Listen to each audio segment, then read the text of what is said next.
और जो गरीब लोग हैं उनके लिए मैं संदेश देता हूं, तुम्हारी गरीबी सरकार नहीं मिटा सकती, तुम्हारी गरीबी तुम मिटाओगे। कैसे मिटेगी? नशा छोड़ दीजिए, घर में लड़ाई मत कीजिए, गंदगी मत रखिए, साफ सुथरा रहिए, आपस में मधुर व्यवहार कीजिए, सुबह जल्दी सोकर उठिए, मेहनत कीजिए, हिल मिल कर रहिए, प्लानिंग से काम कीजिए, सही डिसीजन लीजिए, संतोष भी रखिए और मीडियम कपड़े पहन लीजिए। कभी जागना पड़े तो गुस्सा मत होइए, कभी ज़्यादा मेहनत पड़े नाराज मत होइए और पैसे का सदुपयोग कीजिए, पैसे की बचत करना सीखिए। बीड़ी, सिगरेट, गांजा, चरस, तंबाकू, अफीम, पुड़िया, भांग, धतूरा, मुर्गी, कुकरी, बकरी, बकरा, कुतिया, ये सब खाना बंद कर दीजिए। दाल, चावल, सब्जी, रोटी मात्र खाइए और सत्संग सुनिए, सत्संग से होशियारी सीखिए, प्रवचन के शब्द श्रवण कीजिए, फैशनबाजी बंद कीजिए, घर में नहीं खाने को, अम्मा चली भुनाने को, इधर उधर पैसे बर्बाद मत कीजिए। कितनी औरतों को मैं देखता हूँ ऐसी साड़ी पहनती है कि कंपनी, जिस साड़ी वाले की कंपनी ना, उसकी पत्नी भी वैसी नहीं पहनती, ऐसे जा रही है और बोलती है झुम झुम का गिरा ले ईसागढ़ की बाजार में। पागल है पूरा, घर सब विनष्ट हो रहा है। अरे सस्ती साड़ी पहन ले, गाड़ी ले ले, साड़ी के चक्कर में मत पड़। हार नहीं गले में हो, कार होनी चाहिए द्वार पर। हार वार कौन देखता है, द्वार पर कार लाओ। रायबरेली जिले में हमारे एक भक्त हैं, पंडित जी हैं, पांडे परिवार है, तो वे 2-4 साल से सत्संग सुनते थे। उनके पास में पहुंचे हम जिले में, तो दर्शन करने आए। बोले हम गरीब बहुत हैं, तो हमने कहा ढंग से प्रवचन सुनो, गरीब रह नहीं सकते। दूसरी बार 2 साल बाद आए, नई बोलेरो में बैठ करके बोले अमीर हो गया हूँ। तो हमने कहा कैसे हुए?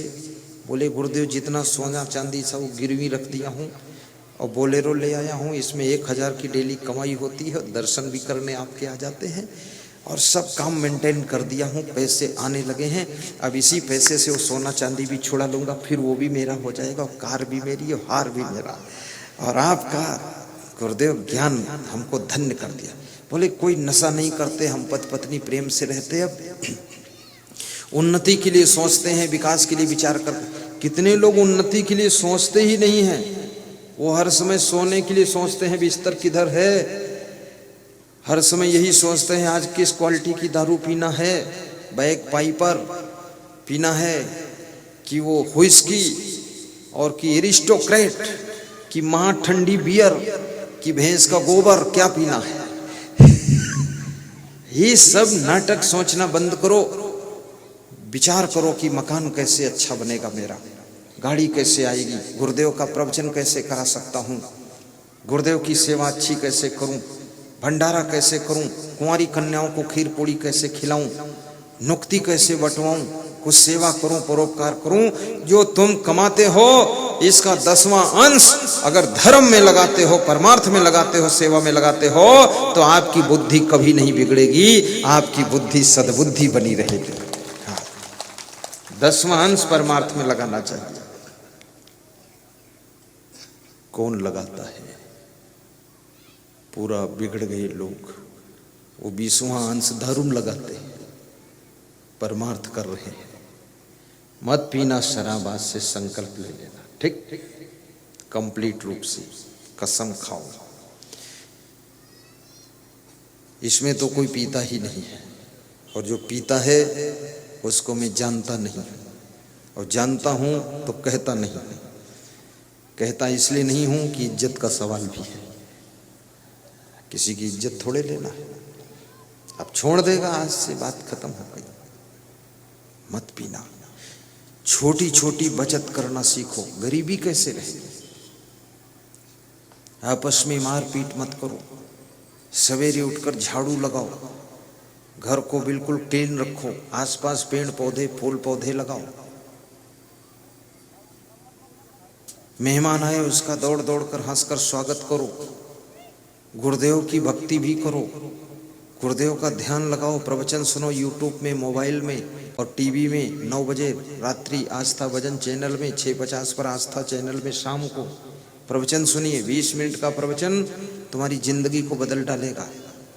अन्यथा क्रोध बहुत आएगा, लालच भी बहुत आएगा, गुस्सा बहुत आएगी, और जो लोग क्रोध बहुत करते हैं वे राज्य और लक्ष्मी से विहीन हो जाते हैं, और जो लोग हर्ष में फूलते हैं वे भी राज्य लक्ष्मी से विहीन हो जाते हैं। जो तादाद से ज्यादा सोते हैं, हट करते, जिद करते हैं, उनको लक्ष्मी छोड़कर चली जाती है। जो लोग गंदे मैले कुचैले रहते हैं उनको भी लक्ष्मी त्याग कर देती है। इसलिए साफ सुथरा रहो, क्लीन रहो, एकदम जीवन को धन्य बनाओ।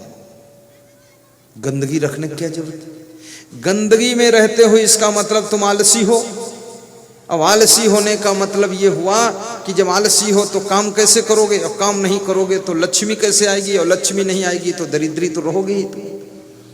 अब तुम बोल रहे हो कि कोई सरकार ऐसी आए जो सब कर्जा माफ कर दे और बिल्कुल सब ठीक कर दे, बिजली बिल माफ कर दे और सड़क भी साफ कर दे, और मेरे आंगन में झाड़ू लगा जाए मुख्यमंत्री जी, उनकी पत्नी जो है चाय बनाकर पिला जाए, जय बजरंगबली आओ पत्नी जी। ये नाटक नहीं हो सकती। अरे वो मुख्यमंत्री जो है, प्रधानमंत्री जो है, या जो भी उसकी पत्नी है, वो भी तो इंसान है, वो भी तो मनुष्य है, वे और क्या है। तो आप क्यों नहीं कर सकते हो? आपके अंदर अनंत शक्ति छिपी हुई है। आलस्य को भी छोड़िए और खुश रहो, हंसना भी सीखो, बीमार मत बने रहो। कितने लोग हमेशा बीमार बने रहते हैं, बने भी रहते हैं और बीमार हैं भी। वो क्यों हैं? आपको बीमारी आने लग जाए, थोड़ा धूप में बैठिए, पैदल तेज चलिए, पानी ज़्यादा पीजिए, भोजन कम खाइए, मेहनत धीरे धीरे बढ़ाइए, कठोर श्रम कीजिए, भूख बढ़ेगी, और भूख कम लगती है उसकी दवा थोड़ी आयुर्वेदिक ले लीजिए, कब्जियत है तो अमृता चूर्ण खा लीजिए, और यदि भूख ज़्यादा लगती है तो क्या करोगे? भस्मक रोग है किसी किसी के पेट में, अभी अभी खाया था, 1 घंटे बाद फिर चिल्ला रहा और लाओ, भस्मासुर अंदर बैठा है। ये बहुत ज्यादा भस्मक रोग भी मत पैदा करो, बहुत खाओ। और अपने कार्य को अच्छी तरह से किया करो। गरीब तुम नहीं रहोगे। भाई भाई में संगठन रखो, पति पत्नी भी संगठन रखो। कितने घरों में तो पति पत्नी में महीनों बात नहीं होती है। कितने घर की पत्नियां तो फिर से भागकर मायके में बैठी, बड़ी गुस्सा है। पति ने थोड़ा सा कुछ कह दिया और पति चला गया खेत में मूंगफली की घास निकालने, इधर गठरी बांध करके चंडाल खोपड़ी मायके चली गई, वहीं बैठी है। पति ने फोन किया, क्यों गई? बोले अब कभी नहीं आऊंगी। पति भी सोचता है क्या करूं। तो मैंने बचपन में एक गीत सुना था, एक पत्नी बोल रही थी अपने पति से कि मैं तुम्हारे यहाँ नहीं आऊंगी, मैं पेड़ पे चढ़ जाऊंगी। तो उस गीत में गा रहा था, वो पति पीछे से गा रहा था, तू पेड़ पे चढ़ जाएगी तो मैं आरा से कटवाऊंगा। तो बोली मैं फिर कुएं में गिर जाऊंगी। तो बोला रस्सी से खिंचवाऊंगा। तो हमने कहा बहुत नालायक लोग। उस समय 7-8 साल उम्र थी मेरी, ऐसा गीत सुना था। तो उस समय तो उसका समझ नहीं पाता था अर्थ ज्यादा, अब समझ में आया ये क्या कर रहे हो बवाल से।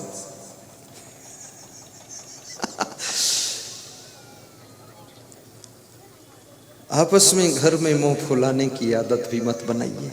ऐसा चेहरा मत बनाइए जो कोई तुमसे कुछ बोल ही न सके। नाराज जैसा मुंह बनाकर मत बैठिए, सरल बनिए। आपके घर में जो बुद्धिमान हो उसको मालिक मान लीजिए और उसके डायरेक्शन में सब लोग काम कीजिए। मनमानी मत कीजिए। एक व्यक्ति के इशारे से सारे सिस्टम को चलाइए। हमारे भक्त सोनभद्र जिले में छत्तीसगढ़ बॉर्डर पर उत्तर प्रदेश में म्योरपुर में रहते हैं लाल बाबू जी। मैंने पूछा कि लाल बाबू तुम्हारे पिताजी के पास कितनी जमीन थी? बोले 1.5 बीघा थी गुरुदेव। तो हमने कहा तुम्हारे पास कितनी है? बोले 250 बीघा है। तो हमने कहा और क्या है? बोले 3 पेट्रोल पंप हैं, 2-3 गिट्टी फैक्ट्री है। हमने कहा और क्या है? बोले बहुत कुछ है गुरुदेव, अरबों में पहुंच गए। तो हमने कहा कैसे पहुंचे? बोले 5 भाई हूँ, बिल्कुल पांडव जैसे मिलकर रहता हूँ। मेरे से एक बड़ा है और बाकी सब छोटे हैं और सभी मेरी आज्ञा मानते हैं। बड़ा भाई भी मुझसे पूछकर ही काम करता है और सबकी ड्यूटी अलग अलग लगी है। कपड़ा की बहुत बड़ी दुकान है। छोटे भाई की ड्यूटी है पेट्रोल पंप संभालना, बड़े भाई की ड्यूटी है कपड़ा दुकान संभालना, पिताजी की ड्यूटी है द्वार पर अतिथि है उसका सत्कार करना। तो मैंने कहा आपकी ड्यूटी? बोले मेरी ड्यूटी है सबको डील करना। ये सेटिंग है। मनमानी करोगे घर तुम्हारा कंगाल हो जाएगा। फिर कहोगे कि हमारा भाग्य फूटा है। अरे भाग्य फूटा है, खोपड़ी भी फूट जाएगी। ये भाग्य कुछ नहीं फूटा है, तुमने भाग्य को खुद बिगाड़ा है। स्वयं जाग जाओ, संभल जाओ और अपनी योग्यताओं को भी बढ़ाओ, क्षमताओं का सही प्रयोग करो, हिल मिलकर रहना सीखो। राम लक्ष्मण भरत शत्रुघ्न चारों भाइयों में कितना प्रेम था। पूरी रामायण पढ़ लिया, उसके बाद रावण बनकर बैठे। क्या मतलब होता है? पूरी रामायण पढ़ा है, कुंभकर्ण बने सो रहे, खूब रामायण सुना है और उसके बाद सुपर्णखा बनकर नाक कटाई घूम रही। ये क्या उल्टा तुम पात्र का नकल कर रहे हो? रामायण पढ़ो उर्मिला बन जाओ, थोड़ा त्याग होना चाहिए। रामायण पढ़ो कौशल्या बन जाओ, थोड़ी सहन शक्ति होनी चाहिए। रामायण पढ़ो तो राम बन जाओ, यदि जरूरत पड़े तो सब छोड़ करके थोड़ा सा संतोष पूर्वक अलग भी रह लो। लेकिन आपस में मारकूट करना, मर्डर करना, कत्ल करना, ये सब क्यों कर रहे हो?